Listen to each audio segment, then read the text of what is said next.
Nico time in Knoxville, Nico time in Charlotte, Nico time literally wherever you live. The showcase that was put on tonight by Tennessee is a reason why you believe out in Rocky Top, this is the year. Welcome into the post-game show on SEC Unfiltered, presented by Game Time. Make sure that you use the promo code SECU for $20 off your very next purchase. Tennessee rolls their way to a 51-10 victory over the North Carolina State Wolfpack. He's Dave Shumate. I'm Cole Thompson.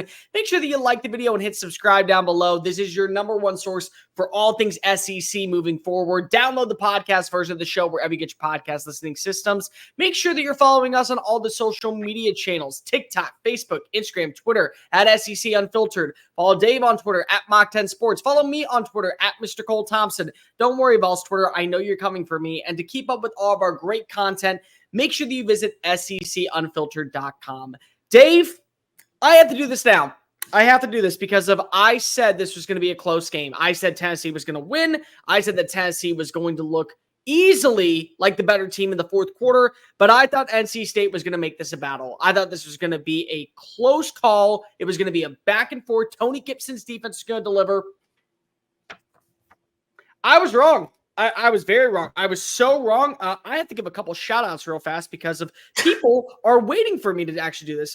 Kyle B. Fishin, 407 on YouTube. You told me to apologize to Balls Twitter and to Balls Nation. I am very sorry. I have egg on my face. I am a clown. I am an idiot. I am a man of humility. I am a man of honor. I am a man of dignity. I was wrong. I also want to give a shout out to a couple people on Instagram, because if you also called me out. Let's give a shout out to, Andrew Walsh 87. Yeah, basically you said that that Tennessee was going to score more points in the first quarter than NC State did all night. Minus the 2 picks. Where were you wrong? Where were you wrong? This was a performance where if you are a volunteer fan, where you are looking at this from a 30,000-foot angle, you're a top 4 team in college football. You are an SEC contender. You are a national champion contender. You put on a performance on both sides of the ball and on special teams that is going to allow you to fight for a spot in Atlanta. And I don't think it's slowing down anytime soon. Yeah. I mean, it's kind of how I thought it would go. I think I said on our show with the Happy, I thought the final would be 42-14. I thought NC State would score a little more than that. They had one off a pick six. But dude, I think the story of the night's Tim Banks and the Tennessee defense. I mean, dude, those dudes. I mean, Nico didn't even play his best game. I mean, he played okay. It was very similar to, in my opinion, you look at the stat, it's a very similar performance to his, I feel like, Iowa performance minus the interceptions. I mean, 16 for 23, 211, 2 touchdowns, 2 interceptions. But man, the defense, I saw at one point, they had 3 sacks and 11 and a half TFLs. I think in the midway to the fourth quarter, I think NC State only had 18 yards in the second half. I mean, it was just a complete dominant performance across the board by Tim Banks. I think that's the story of the night. I think everyone thought Tennessee would be improved defensively this year, especially in the front seven. This just showed it. I mean, you saw Kirk Herbstreit talking about it, how much they're rotating guys in just consistently, whether it's Omar Norman Lott, Amari Thomas, my guy Joseph's. It's just a unit that Rodney Garner, that defensive line, has accumulated talent across the board. I think Tennessee's offensive line is more system-based. As we all know, they run just by numbers in the box. But the defense actually has NFL dude that they're rotating in and out. That will be the difference on why I think Tennessee is going to make the college football playoff. I'm with you, Cole. I think they're a top 4 team that's impressed so far in a very, very, very early 2-week season in college football. I mean, I'm very impressed with Tennessee. I mean, I think right now the top 4 teams in the SEC, 3 of them have played good teams. But I think it's Tennessee, Georgia, not in Texas, not in any order, and then Ole Miss.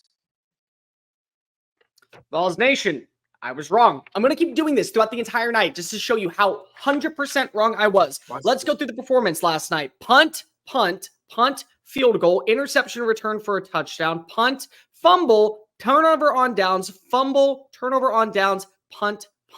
That was the game plan for Tennessee's defense. That was phenomenal. That is what you call a performance to where Tim Banks gets to hold his hat up high. I thought it was an overall solid game for Nico Iamaleava. I thought it was absolutely a very potent game on the ground for Dylan Sampson. You see what this offense can look like. But the problem is that you have to look at this defensive performance. The thing that I wondered about moving forward was how good can Tim Banks get this front seven? How quickly can this front seven be able to adapt? They have the most underrated linebacking core in the country. They have one of the best defensive lines in the country. They have far and away the best defensive line in the SEC. Their secondary was able to blanket Casey Concepcion, Justin Jolly, Noah Rogers. They did everything. There is no way for me to do a damn thing other than just say, I am sorry for even close to doubting Tennessee. I had them going 9-3. I had them going 9-3. I thought they were going to lose to Georgia. I thought they were going to lose to Oklahoma. I thought they were going to lose to NC State. Dave, at best, they're going to go 11-1. That is what's going to happen for this team. They may go 12-0. I think that they're going to beat Alabama the way they look tonight. I think that they're going to beat Oklahoma the way they look tonight. And the thing that I take away more than anything else is that this is correctable for Nico Iamaleava. He never felt pressured. He never felt like he was ever under duress. He was making play after play. The mobility aspect is second to none. He has been tested away from Knoxville. And the thing that he said that I thought was so confidently accurate is that he loves playing on the road. He loves going to other environments to allow himself to live up to expectations. Asked and answered and delivered. He did everything that you want to see tonight from a quarterback that can easily come through and deliver when you expect him to. 100% a performance to remember, but this is a defensive performance. If I'm giving out a game ball tonight, I'm giving it to the defense. I'm giving it to Tim Banks, and I'm giving it to that secondary and that front seven. The fact that you have 11 tackles for losses, the fact that you have 2 fumbles, the fact that you have great communication, and the fact that you have a walk-on get a pick 6 who still is not on scholarship. I'm sorry, Josh Heupel, he belongs on scholarship tomorrow morning. If he is not on scholarship, I am raging, and I'm driving up to Rocky Top to go ahead and do it. Yes, Tennessee's the most impressive team of the day for me in the league. Just a pure dominant performance. Once they got that pick 6, when NC State was driving, that was kind of it was over at that point. Again, I said it all. If they could get up 2 scores, I don't see Grayson McCall and them stretching the field. Again, I think Tennessee's going to see better passing teams in the future. We'll truly see about the secondary. I mean, I think it's probably as good as it's been. Which I mean, again, I think with that front seven, they don't have to be great on the back end. They just got to be. But they are. They just can't be disastrous. Yeah, so I mean, you got to give it up for Tennessee. I mean, again, even as bad as they were on offense, we're not. I should say we said they were. They weren't even bad. They just were. They were 50% on third down. It's just it's me and you talked about. Nico has such an expectation with him now that it's kind of like people are like, oh, he didn't throw for 350 yards, 4 touchdowns, and no interception. Like, what's kind of going on? It's like it's kind of. I'm sorry. Like, all right, let's get back to the main point. So Tennessee tonight, in my opinion, showed not only were they a top 4 team, they are a team that you don't want to mess with in the SEC. Oklahoma's not going to handle them. I already said Alabama wasn't going to be able to handle them. I 100% believe that they're not going to be able to do it. I look at Georgia. That's going to be a toss-up game at this point. Everything that you saw tonight was consistency. They're not just a threat to win the SEC. They are a threat to win the national championship. That performance is what you see. And I'll tell you what, Nico, his mistakes tonight are beyond correctable. The first interception, you had all the time in the world. It was a little bit overthrown. You weren't able to correct it, but it's not that big of a deal. It's easily one of those things that can just revamp. You can go ahead and find yourself another consistency. The other interception is a pick 6. It was absolutely one of those plays that you want to have back. Ball tipped at the line. It's one of those that hangs in the air long enough. It's correctable. You have everything to be one of the best teams in college football. And it doesn't matter who you play. They have to play to your standard. That's where you are looking at this team differently. And I remember when you were talking about in 2022, what we saw from Hendon Hooker, what we saw from this up-tempo offense, what we saw from the passing attack. They have better weapons. That's the crazy part. You had for half a season, Cedric Tillman. You had Brew McCoy come on. He immediately started catching fire once Cedric Tillman went out, and you had Jalen Hyatt. You have everything. You have Holden Stays. You have great tight end play. You have absolutely. I was impressed with Dylan Sampson, and I was a guy going in again. You have everything. You have everything. You have Brazel. You have a great passing attack in the backfield. Not to mention, you also have a guy in Mike Matthews that we have barely even seen touch the field. And when he does, I think that's going to be electric.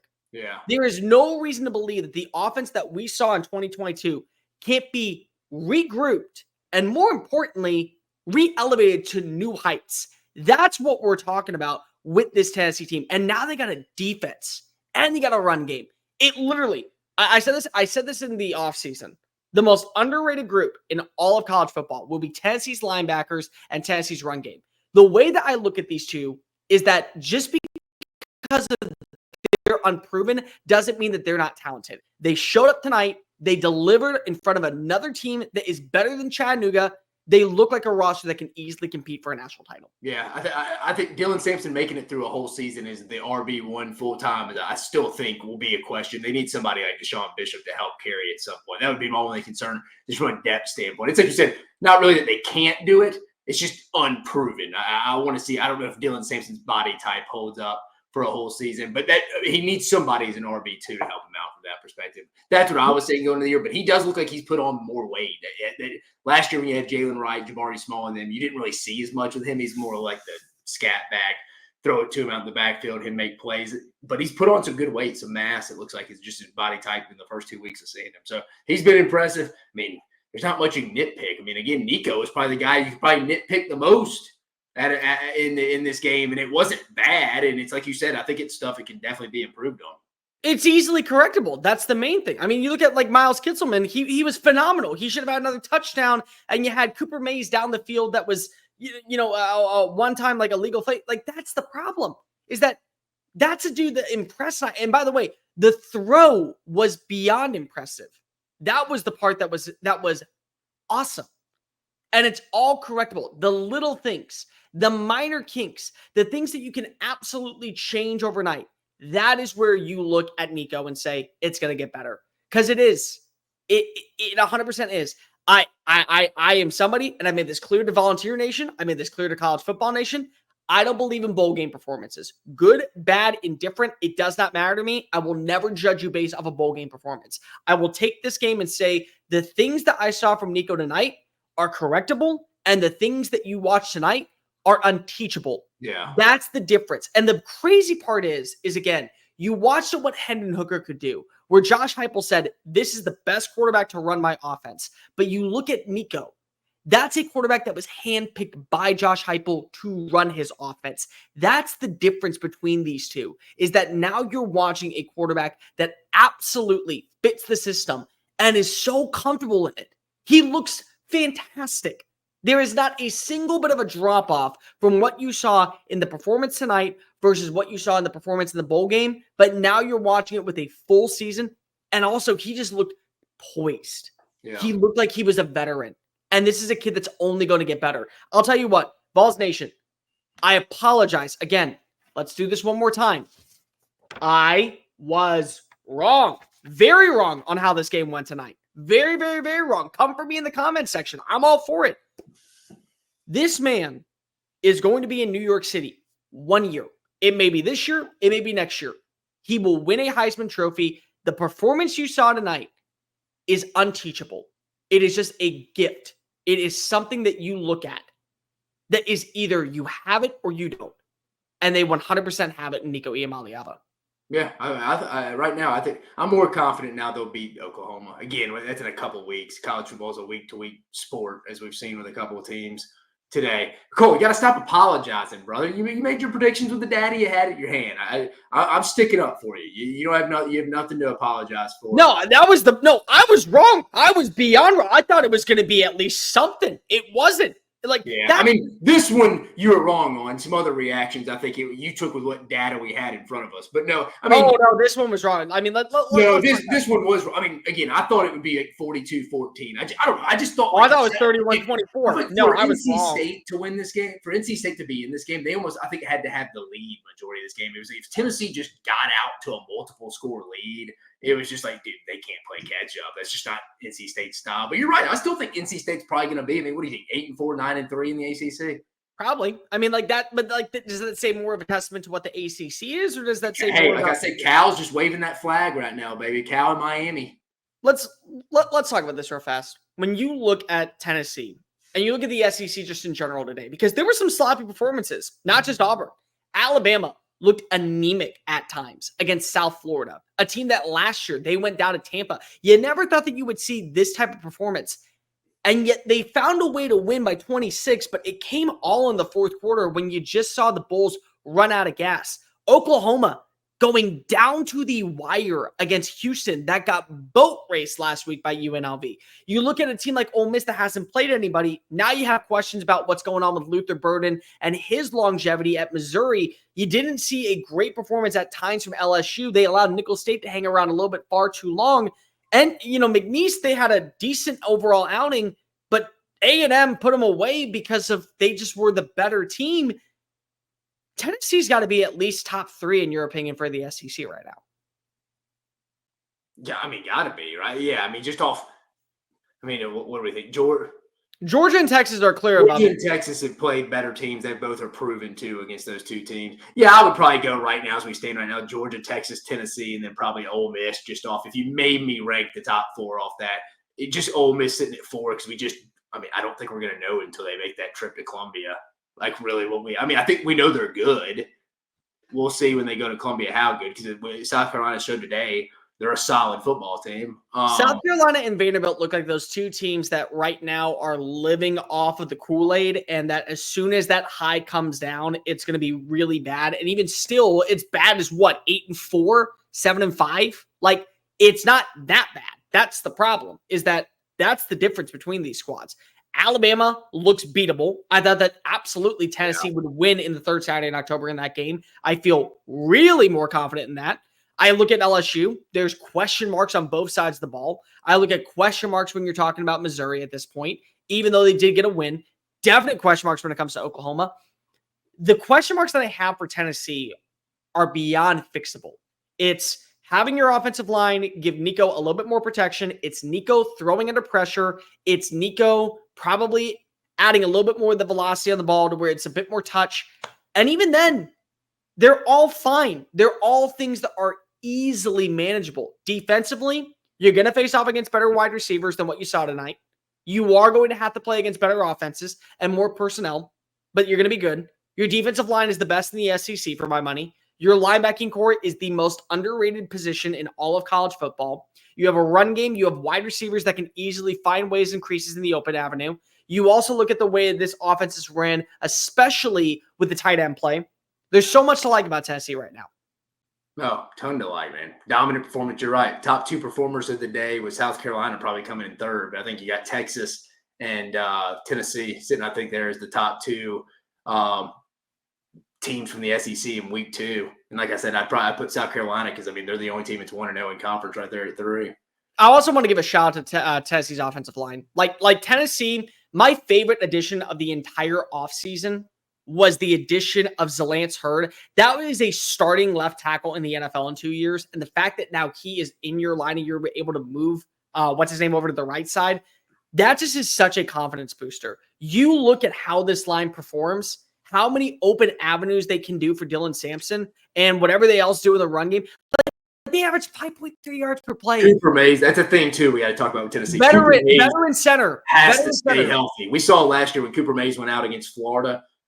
And again, some of that's Joe Milton missing some stuff for Mel Keaton dropping balls. But again, that offense looked different without Cooper Mays. He's got to stay healthy. He's an underrated cog for this offense as well.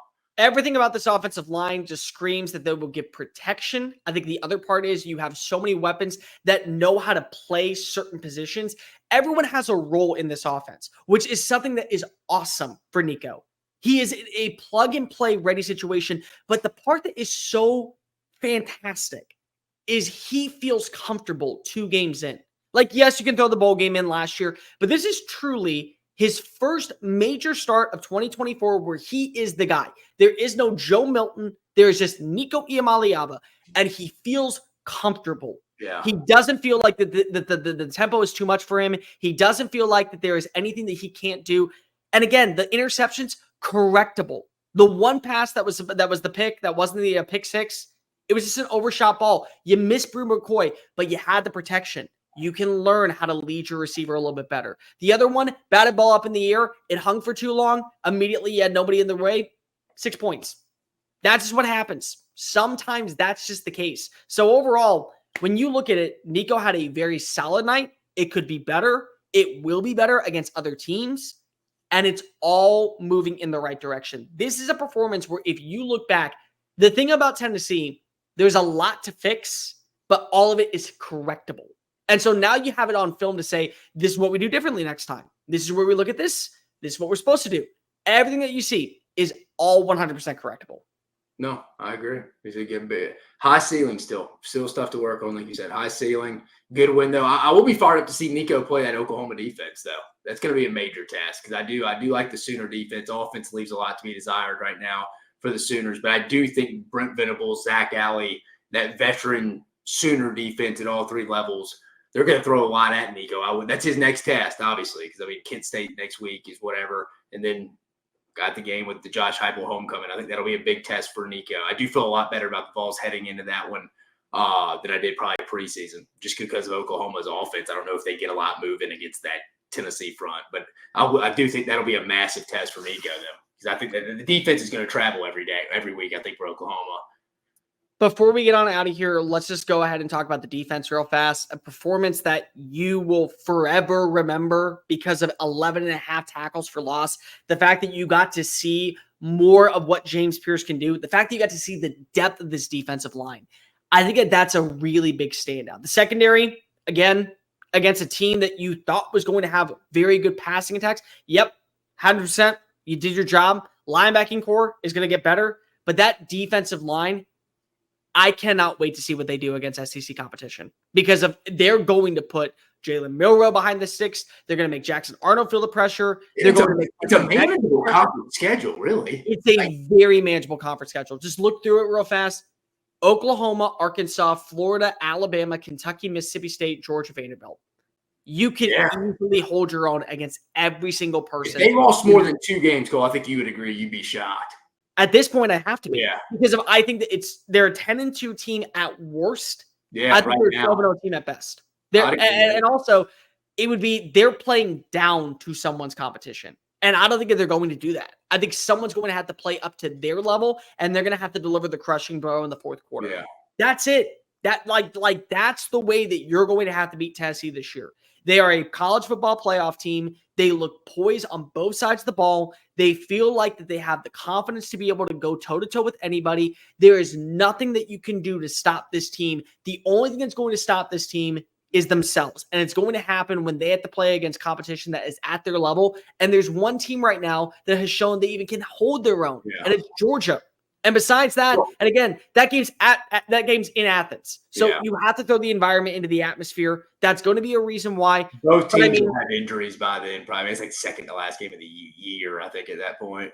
But even still, as long as you're mostly healthy, if you're 90% healthy, you feel very good about the direction of this team. Dude, a while we didn't even talk about it either. We forgot about it. Tennessee hadn't allowed a touchdown yet this year. They have. Nico Iamaleava has been on drives for over 100 points, and they have yet to allow a touchdown. That is mind-boggling. That is absolute. I see Paul Gardner here keep saying Tennessee's beating Oklahoma by 1 or 2 touchdowns. So come get your. So I don't think me and Cole are saying Tennessee's going to lose to Oklahoma at this point, but I do think you'd be naive to not think that's going to be a test for the Tennessee offense on the road against probably one of the more veteran defenses who have the least amount of question marks of any defense, against a defensive head coach and a pretty good defense coordinator, Zach Alley. I think that will be a test. So I wouldn't expect to go roll in there. I promise you this, they have a better defense than NC State has. I'll say that. It feels beyond weird that we live in a society where right now Miami, Texas, potentially USC, and Tennessee all are going to be legit college football playoff contenders. And their fan bases have reasons to talk. They do. Because this is a team that feels like they can hold their own. And more importantly, they get to play up to everyone else's competition. No, let me phrase that. Everyone else has to play up to their competition. They are a complete roster, top to bottom, for right now and moving forward. So long as you have Nico Iamaleava, so long as you have an offensive line built like this, you have a chance. The wide receiver depth is fantastic. I like the running game. I also truly do believe that this defense is only going to get better. There's no reason to doubt Tennessee. A performance like this tonight is a reason why you believe that the Volunteers can be in Atlanta It's a reason they can win in Atlanta. They don't even have to worry about playing at Rocky Top in the first round of the playoffs because if they're going to have a bye, they feel like they have everything there. They may not. They may end up losing a game. Who's to say? But at the end of the day, the performance that you saw tonight, everything is correctable that you watched, and everything that you saw can translate to SEC competition. Absolutely. 100%, man. Dominant performance by the old Vols. Like, rate, review, subscribe. Make sure you hit the comment section down below. What was your biggest takeaway from tonight's performance from Rocky Top? Volunteers, 51 to 10. I was an idiot. I was wrong. Congratulations on proving me wrong. Make sure that you also hit the follow button because it's your #1 source for all things SEC.